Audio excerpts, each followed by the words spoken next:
All right, Loc babes, thanks for tuning in. Before we get started, make sure you hit the like button and subscribe so you don't miss a video. This was going to be pretty quick, but I really want to talk about it because I did my research. I promise I did before I started my locks, and it's still something that I wasn't prepared for. Holy locks. So apparently you can get holes in your locks, and I recently discovered this on my own, going through my own hair. So as I was just going through my locks, as I normally do, I noticed a few of my friends that have these. I don't know if you guys can see it or not. I'm gonna bring the camera in some. And this one looks like it actually has two, one here and one a little lower, these holes. All right, so where do they come from and what the hell is going on with my locks? That was my first question that I asked myself. Are these dangerous? Is this gonna mess up my lock? Oh my God, my locks aren't perfect. I'm gonna lose my mind. So when I researched it, it can come from a few different things. One of the main reasons that you can get it is the way your hair was retightened. So specifically with interlocking, if you go the same way twice, it will create a hole in your lock.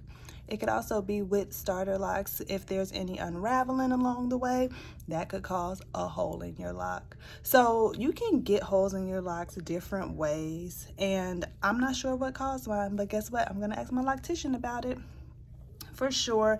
I'm sure it's something that she can fix and repair, but something that did come up is that it can lead to breakage long term. So if you just keep those holes in your lock, from the research I've seen and the articles I've read about, it can cause your locks to break and be flimsy and not as strong. So in all of my Sisterlock research I tried to do to prepare myself, this was something I missed along the way. I saw everything that talked about, thinning hair. I saw the things about maintenance, the cost of Sisterlocks, but I was not prepared for holy locks.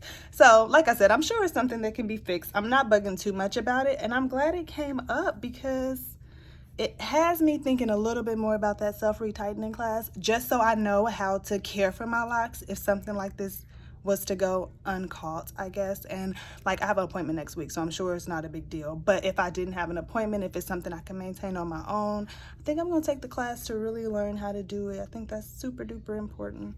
But nonetheless, y'all can get holy locks, but I'll let y'all know how it goes in my consultation, and in my appointment, and how she fixes it, because we can't have no locks falling out. We can't have no thinning locks, and we also don't need to be overthinking about the situation either. So we'll see how it goes. Thanks for tuning in, Sisterlock babes. Y'all be great. Bye.